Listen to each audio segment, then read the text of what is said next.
That's my quick comment. नमस्कार, मैं हूं Rakhi Jain. Let's my quick comment में आपका स्वागत है। देश में शायद पहली बार ऐसा हुआ कि एक ऐसा आंदोलन जिसका ना कोई पारंपरिक संगठन था, ना कोई स्थापित नेता और ना ही कोई चुनावी एजेंडा, उसने केंद्र सरकार को बातचीत की मेज तक आने के लिए मजबूर कर दिया। जंतर मंतर से शुरू हुआ कॉकरोच जनता पार्टी यानी सीजेपी का आंदोलन अब समाप्त हो चुका है। सीजेपी की प्रमुख मांगें मान ली गई हैं। केंद्रीय शिक्षा मंत्री धर्मेंद्र प्रधान ने इस्तीफा दे दिया है और सरकार ने प्रदर्शनकारियों के खिलाफ दर्ज मामलों को वापस लेने का आश्वासन भी दिया है। लेकिन आंदोलन खत्म होते ही एक नया सवाल खड़ा हो गया है। क्या सीजेपी अब राजनीति में कदम रखेगी? क्या ये केवल एक छात्र आंदोलन रहेगा या आगे चलकर एक राजनीतिक दल का रूप ले सकता है? यही आज का सबसे बड़ा सवाल है। आंदोलन की सफलता के बाद जब सीजेपी के प्रवक्ताओं आशुतोष राका और सौरव दास से यही सवाल पूछा गया तो दोनों के जवाब दिलचस्प भी थे और संकेत देने वाले भी। आशुतोष राका ने साफ कहा कि अभी उनकी पहली इच्छा घर जाकर आराम करने और पूरे घटनाक्रम पर सोचने की है। लेकिन जब उनसे पूछा गया कि क्या वो राजनीति में आने की संभावना से इनकार करते हैं तो उनका जवाब था, भारत में किसी भी चीज के लिए कभी ना नहीं कहना चाहिए। यानी दरवाजा पूरी तरह बंद भी नहीं किया गया और खोला भी नहीं गया। दूसरी ओर सौरव दास ने अपेक्षाकृत स्पष्ट रुख अपनाया।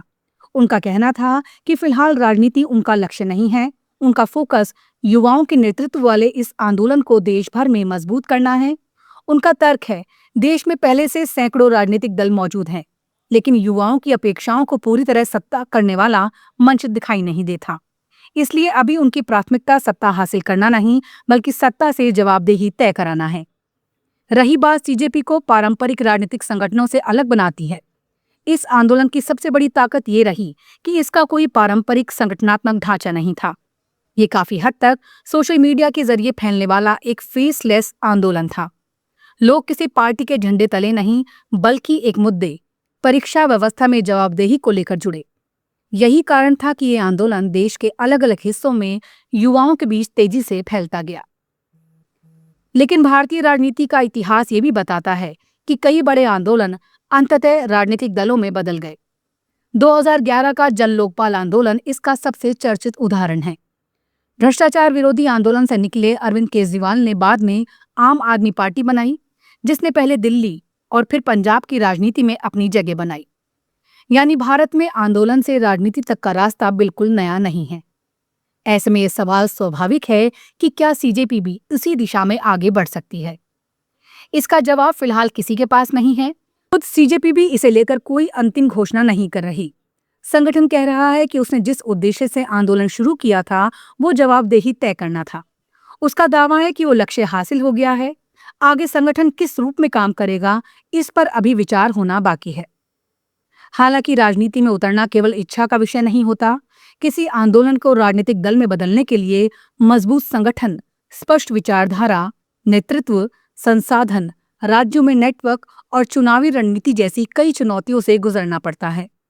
आंदोलन की ऊर्जा और चुनावी राजनीति की वास्तविकताएं अक्सर अलग होती हैं। इसलिए किसी भी नए संगठन के लिए ये सफर आसान नहीं होता। दूसरी ओर ये भी सच है कि सीजेपी ने युवाओं के एक बड़े वर्ग के भीतर अपनी पहचान बनाई है।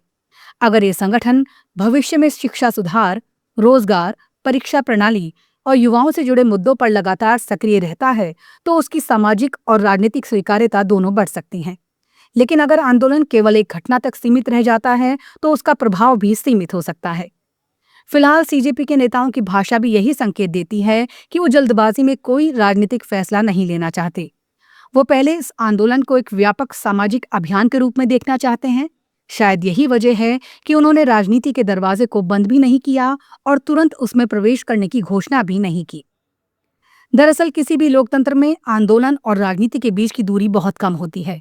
कई बार आंदोलन व्यवस्था को बदलते हैं और कई बार वही आंदोलन व्यवस्था का हिस्सा बन जाते हैं। ये फैसला अंततः जनता करती है, वो किसी आंदोलन को केवल समर्थन देगी या उसे राजनीतिक विकल्प के रूप में भी स्वीकार करेगी। आज सीजेपी एक ऐसे मोड़ पर खड़ी है जहां उसके सामने दो रास्ते दिखाई देते हैं। पहला, युवाओं के अधिकारों और जवाबदेही का एक सामाजिक आंदोलन बने रहना। दूसरा, उसी जनसमर्थन को राजनीतिक शक्ति में बदलने की कोशिश करना। नमस्कार। आप सुन रहे थे let's mic more than radio. Follow कीजिए हमें हमारे सोशल मीडिया प्लेटफॉर्म्स पर।